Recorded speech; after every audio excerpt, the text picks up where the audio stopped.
Y queremos hablar de un tema que desgraciadamente no termina, que es la guerra en Ucrania. ¿Y por qué? Porque hay hechos que están preocupando al mundo. Naciones Unidas ya ha puesto la alerta. Estamos a un pequeño error de una catástrofe nuclear. ¿Esto por qué? Porque en Ucrania, y en la frontera con Crimea, que es el territorio que ya había sido tomado por Rusia antes de este conflicto, está una de las plantas nucleares de generación de electricidad más grandes del mundo. Es la tercera en el mundo. Es gigante. Tiene capacidad para producir 6.000 megawatts. Son 10 termoeléctricas. Es para millones de personas. Es la más grande de Europa. Y resulta que entre rusos y ucranianos se echan la culpa. El tema es que se están enfrentando. Esta central fue tomada al inicio de la guerra por los rusos. Se metieron en la planta el 4 de marzo, la invadieron, la siguen operando los ucranianos, pero con los rusos ahí. El peligro es cualquier explosión que afecte a las instalaciones puede desencadenar un problema gigantesco. Chernobyl tenía un reactor, esta tiene 6 reactores. ¿Qué significa eso? Tenemos una experta que nos va a ayudar, ¿cierto? Podrían ser, y ese es el riesgo. Si pasa algo, recordando Chernobyl, 6 veces el desastre que ocurrió en esa época. Beatriz Sánchez es experta en energía nuclear. Está con nosotros, Beatriz. Estamos mirando esto. Y hay expectación, hay preocupación. Incluso en países como Rumania están entregando pastillas de yodo a la gente ante la preocupación para algunos evidente de que pudiese ocurrir una tragedia como la de Chernobyl aumentada por 6. Hay otros que son más cautelosos, pero estamos en un momento de mucha tensión en esa parte del mundo. Beatriz, gracias por estar con nosotros y a ver si nos puedes contar un poquito la importancia que tiene esta planta y el efecto que podría tener en toda Europa, África, en muchas partes si es que ocurriera algo importante. Buenos días. Hola, buenos días. Muchas gracias por la invitación a estar con vosotros hoy. En primer lugar, sí, mencionar lo que tú ya has dicho sobre que esta planta en el sur de Ucrania es directamente la más grande de Europa. Tiene 6 reactores, cada uno con capacidad para producir, como tú bien dijiste, 6.000 megawatts. Por lo tanto, en realidad el peligro, si es que ocurriera algo, si uno multiplica es bastante más de 6 veces. Ahora bien, ante estos peligros sobre que podría ocurrir un desastre nuclear, de ellos son bien conscientes los ucranianos y hasta donde tengo entendido han logrado cerrar al menos 4 de los 6 reactores, de forma que solamente 2 o 1 estarían actualmente en operación. Y el problema principal que surgió de estos bombardeos no es que hayan bombardeado directamente el reactor, sino que el daño ocurrió en las líneas que alimentan eléctricamente el reactor, y eso es uno de los pilares fundamentales en la seguridad nuclear, porque si no hay energía eléctrica, no se podría... ¿Sí? Sí, lo que tú estás planteando es muy importante, pero lo que hace es mostrar la tensión y evidenciarla en esa parte del mundo. Y por eso, Beatriz, dame un segundo, es que la referencia de Chernobyl inmediatamente impacta, sobre todo por lo que fue esa época. Mira, te voy a invitar, Beatriz, ahí está una gráfica un poquito en Chernobyl, porque a propósito de esta gráfica, que era el daño que hubo en ese momento, ahora estamos viendo potencialmente, mire, eso sería, y esto es un aproximado, evidentemente la situación, esperemos que no sea así, pero si uno empieza a ver Zaporilla, la proyección, incluso Beatriz, tú decías, más de 6 veces incluso, que podría ocurrir a propósito de esa comparativa. Chernobyl y luego Zaporilla, en caso de haber una reacción, es lo que alarma, ¿no? Y ahí es donde tú nos estás explicando esa importancia. Sí, lo que pasa es que también a raíz del accidente de Chernobyl, los nuevos reactores nucleares, se aprendió de ese desastre y los nuevos reactores nucleares, en concreto los de esta ciudad de Zaporilla, están construidos de forma que, por ejemplo, no contienen barras de grafito, que fue lo que provocó el incendio más grande y esa pluma de material radiactivo que sobrevoló toda Europa. Además, estos reactores están construidos ya con un sarcófago que los protege de cualquier explosión, como ahora, o sea, que protege al exterior de cualquier proceso de ignición o explosión que se generara en el núcleo del reactor. Entonces contamos ya de partida con instalaciones que son más seguras a partir de todo lo que se aprendió con Chernobyl. Pero fíjate que yo hasta ahora, cuando sabemos todos que hay muchas centrales nucleares en Ucrania, siempre la IAEA, la Organización Internacional de Energía Atómica, se había mostrado como segura, no hay, cuando por ejemplo los rusos tomaron Chernobyl, no, la verdad es que no hay problema.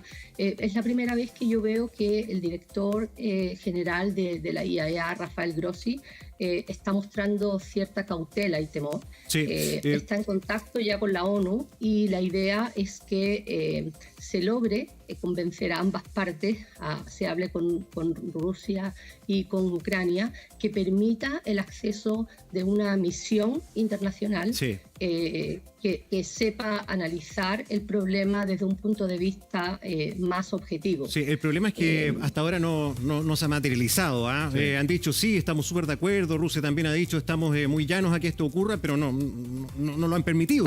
Y es más, ¿sabe lo que le quería preguntar, Beatriz, a ver si estoy bien? El peligro evidente es que algún bombazo afecte las instalaciones y eso genere un desastre. Pero el otro peligro y riesgo, según entiendo, es que Rusia no solamente quiere hacerse de esta central, la más grande de Europa, sino que quiere desviar la transferencia eléctrica. Es decir, está pidiéndole a los sometidos operadores ucranianos que siguen a cargo de la planta, ya, ¿sabe qué? Córteme todos los cables que están tirando energía hacia Ucrania y Europa. No, la vamos a desviar hacia Rusia, hacia Crimea. Y dicen que en esa manipulación también puede generarse algo muy peligroso. ¿Es así? Es cierto que ese podría ser uno de los objetivos de Rusia, con la presión que mantienen sobre esta central. Pero según entiendo, eso no es tan inmediato. No es llegar y conectar un cable que antes iba al resto de Ucrania y ahora se va a desviar hacia Crimea, que está bajo la no sería el peligro, perdón, inmediato. Hablando de peligro, estaba leyendo... Estamos hablando casi de un par de años poder hacer eso. Beatriz, estaba leyendo porque se hacía la comparación de qué poder tiene cada reactor. El reactor funciona, entiendo, con uranio, ¿verdad? Eso es lo que calienta y genera vapor, y con eso se mueven las turbinas y se genera electricidad. Y el uranio es el que se ocupa en las bombas atómicas y nucleares, enriquecido. Entiendo que una bomba atómica tiene 5 y los reactores tienen, 10 veces más. Sí, tienen mucho más combustible material, digamos, combustible nuclear, pero ante el riesgo de una explosión, más que el uranio en sí, el problema son con otros radionúclidos que pueden entregarse a la atmósfera, porque dentro de las reacciones que ocurren dentro del reactor, que básicamente lo que ocurre es que empiezan a aparecer neutrones, estos pueden activar otros minerales que forman parte del núcleo del reactor, y se genera, por ejemplo, cesio-137 y tecnecio-99. Por eso que estaban hablando que en países como Rumania están entregando pastillas de yodo para la población en caso de que se libere tecnecio-99. Y eso es... Esa es la radiación, ¿cierto? La población infantil. Claro. Tecnecio-99 es un material radioactivo, o sea, es un radioisótopo que emite radiación gamma y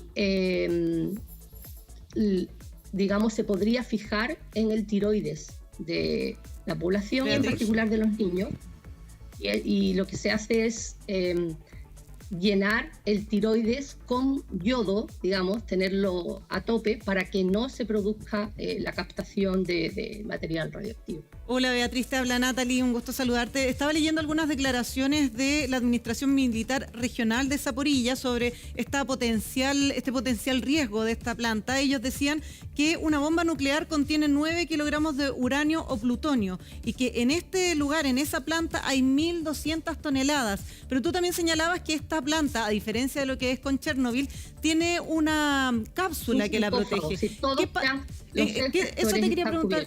¿Qué tan determinante es esta cápsula en caso de que haya un accidente nuclear?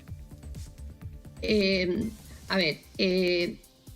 realidad estos sarcófagos, por ejemplo, lo que aseguran es que si un avión fuera volando y tratara de estrellarse, por ejemplo, contra estos reactores, esta protección sería suficiente. Ya, para ataque externo en el fondo. Externo, exactamente. La verdad es que no sé si serían suficientes para detener un misil, eso no lo sé. Y obviamente si se produjera la fusión del núcleo, que es lo que uno quiere evitar, si es que por ejemplo, se elimina la alimentación eléctrica al reactor que permite el enfriamiento del núcleo, y lo que ocurre como consecuencia es que el núcleo sube muchísimo de temperatura.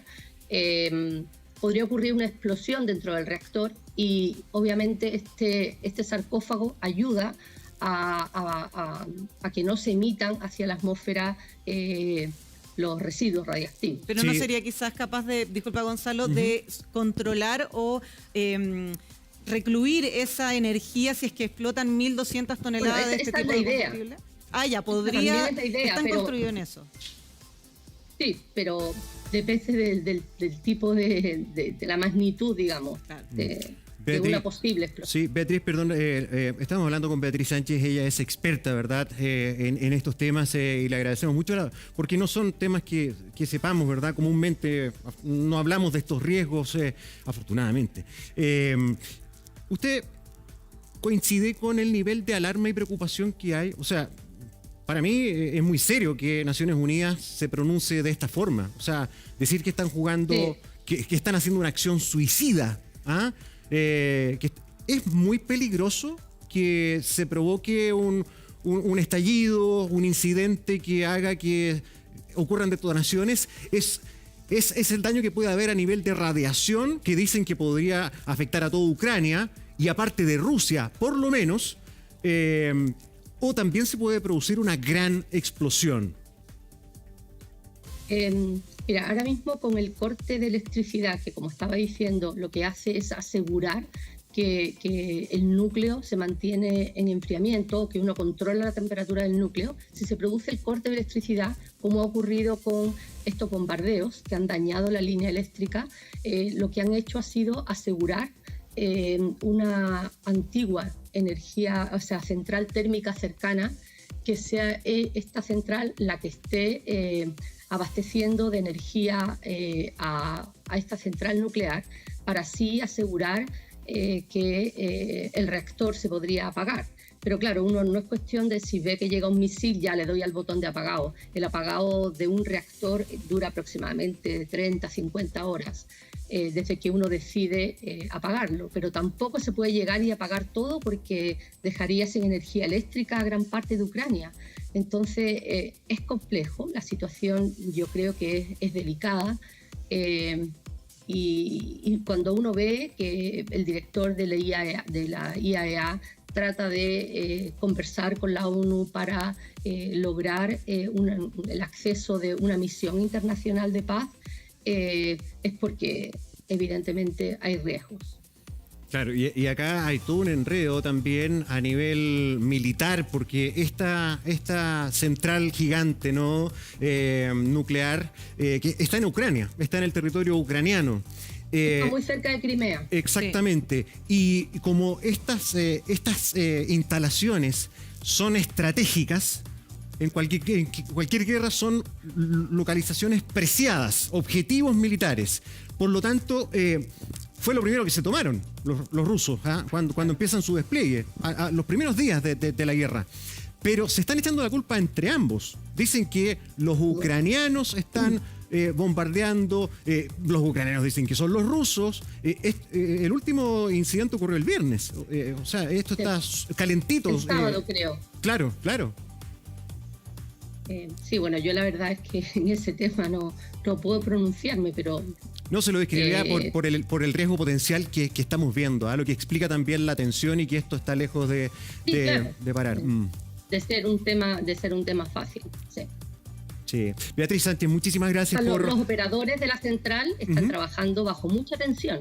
Sí. Y eso es uno de las cosas que no deben ocurrir para que uno asegure la seguridad nuclear. Porque por supuesto, sí. Bajo tensión se pueden cometer errores. Entonces hay problemas desde varias aristas. Así es, Beatriz, muchísimas gracias por acompañarnos. Importante también tener la opinión autorizada para entender lo que está pasando y considerar que esto no para y que está bien peligroso. Rafa.